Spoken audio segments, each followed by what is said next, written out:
All right. So, Justin, what have you been playing this week? There was a couple things, really. I mean, I started Neptunia Rebirth 3. Not a real game. As you claim. And then I also tried to start up Gravity Rush 2. The sequel to Gravity Rush. Obviously. I thought it was a prequel. No, it's definitely a sequel. It plays exactly pretty much like the first game where you're just, shifting gravity and that's how you kind of move around and fight and all that. Does this have a Galaxy Cat in it again? Yeah. Okay.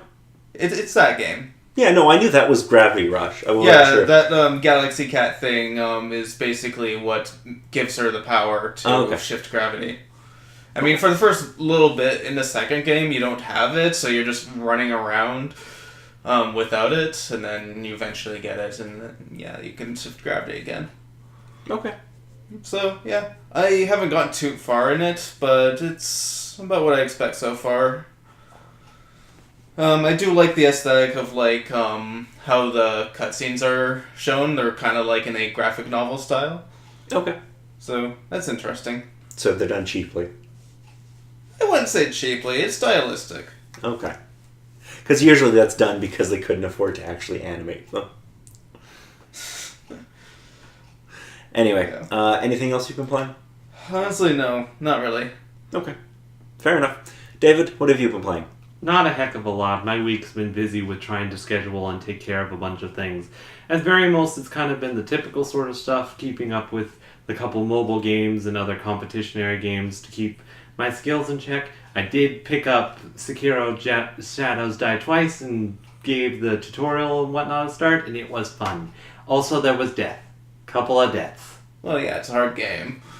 It's from Software. It's from Software. Yes. It's the worst fucking name ever. I know. It sounds so bland of a name, but I mean... Yeah, anyway. Yeah, I will never play any of their games. I tried Bloodborne, but then I immediately was like, oh no, this is challenging, fuck this. Yeah, those games are meant to challenge the player. No easy modes. It's a case of, oh, you want the satisfaction of doing the thing? Show your skills. Yeah. No. I refuse. Yeah, so anything else you've been playing, Dev? No, it's mostly just been a case of trying to figure out what to play. Fair enough. I recommend Oxenfree. Duly or noted. Life is Strange. Duly noted. Because those are both very, very good. Anyway, so this week, actually last night, I started playing Watch Dogs. The first one? Yes. And it is fine. That's about what I'd expect. I mean, I think the most frustrating thing is it's a cool concept. Because you have your phone and you can hack into basically anything. Yeah, the concept seems, kind of neat. It's kind of like, I wanted to say it would be like GTA, but with ability to hack into the That's basically what it is. Grids and whatnot. I mean, that's basically what it is. Yeah. Yeah. The only downside is, at least early in the game, you're so limited on how often you can use the hacking ability that it's I can only use it 4 times before having to wait. And it's that's not fun. Because I want to just drive through town hacking street lights so I never get a red light and I can just book it. But it's I can only do it 4 times before I have to recharge. And that's lame.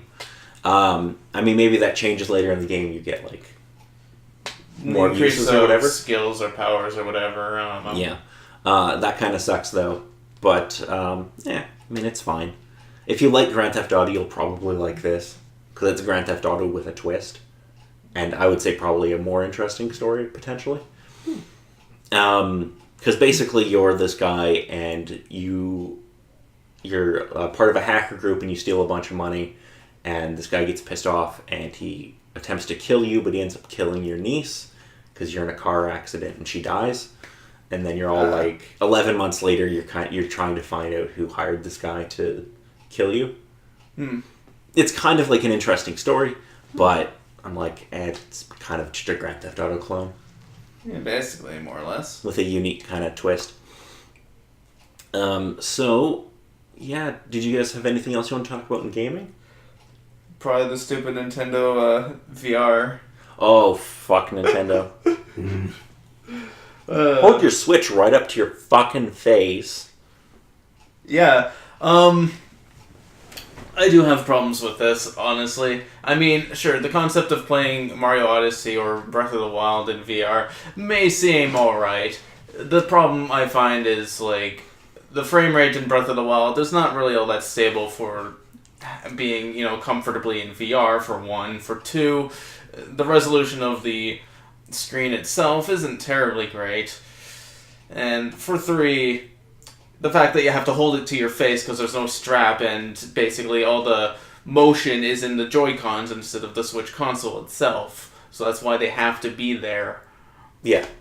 Yeah, no. The idea of, like, a VR Zelda game is really fun. Yeah. Like, that would be really cool. Mm-hmm. But on a 720p screen with a game that notoriously does not have a stable frame rate is not a good VR experience. To be quite honest, I would call this a Virtual Boy 2.0. It kind of, yeah. No, the Virtual Boy had a stand, though, so it was more comfortable. If you say so. I wouldn't really say so. With that, you can actually keep it up to your face, where with the other one, you had to adjust to it. Yeah, I remember there was an Angry Video Game Nerd video on the Virtual Boy where it's like, it has a stand, sure, but he basically duct taped it to his face. Yeah, but, like, you have to hold it there while you're playing constantly. Like, you can't play for hours. Mm-hmm. So, like, even if you're playing for an hour, it's going to get really uncomfortable. Mm-hmm. 10 minutes, even. Yeah, after 10 minutes, you're going to be like, oh, fuck this. Why am I doing this? That was fun for 10 minutes, not really. Back to playing on TV. No, give me a real VR headset. Give me an Oculus Rift, PlayStation VR, HTC Vive. Yeah, those would be the three that are probably the better ones. Yeah, like real headsets? Yeah. Real and not a Google Cardboard with Nintendo shit on it. It's literally cardboard, too, yeah. Yeah, that's what it is. Yeah. And April Fool's Day was a thing, too. It was indeed. I didn't pay attention to any of this. Duly noted. It was interesting with the idea that Nintendo's decided to bring up, they'll bring everything to the Switch. I think that was an IGN video.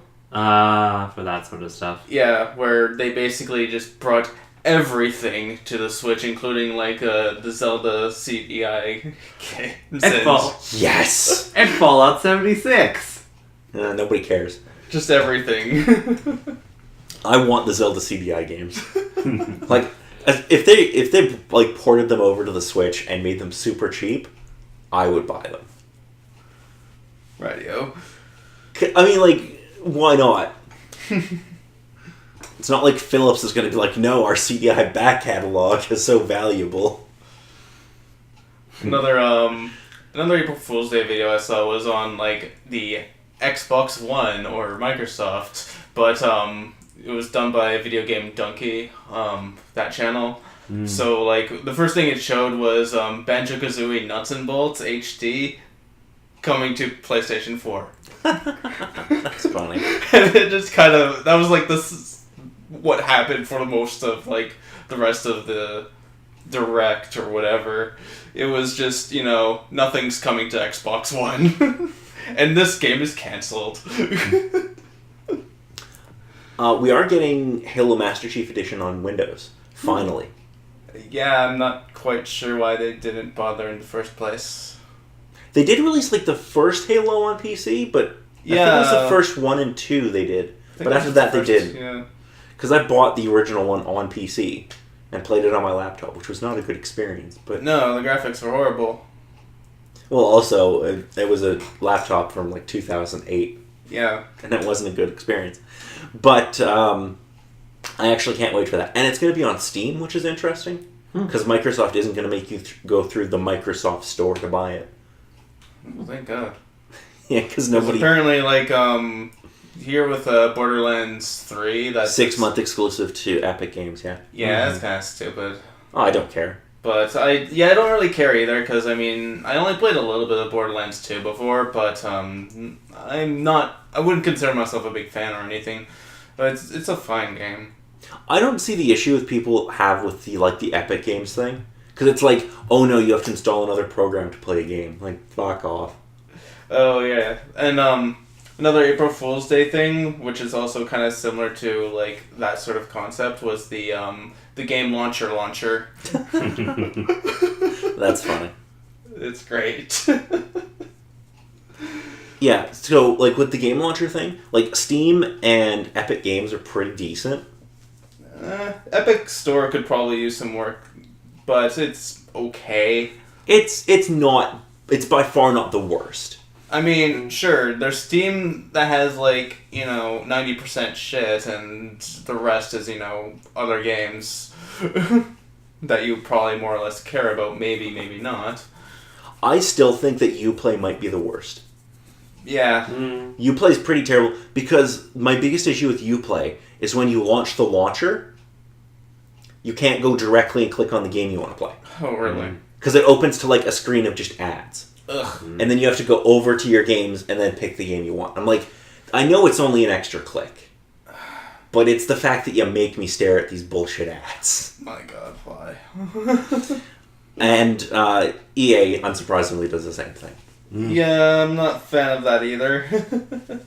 But like good old games, Galaxy, like their thing launches, like it has the thing right alongside. You can pick your game, boom, you're in. That sounds decent. Yeah, like that, like Steam and those are fine. I don't see the issue. People have like, oh no, I have to install a new launcher.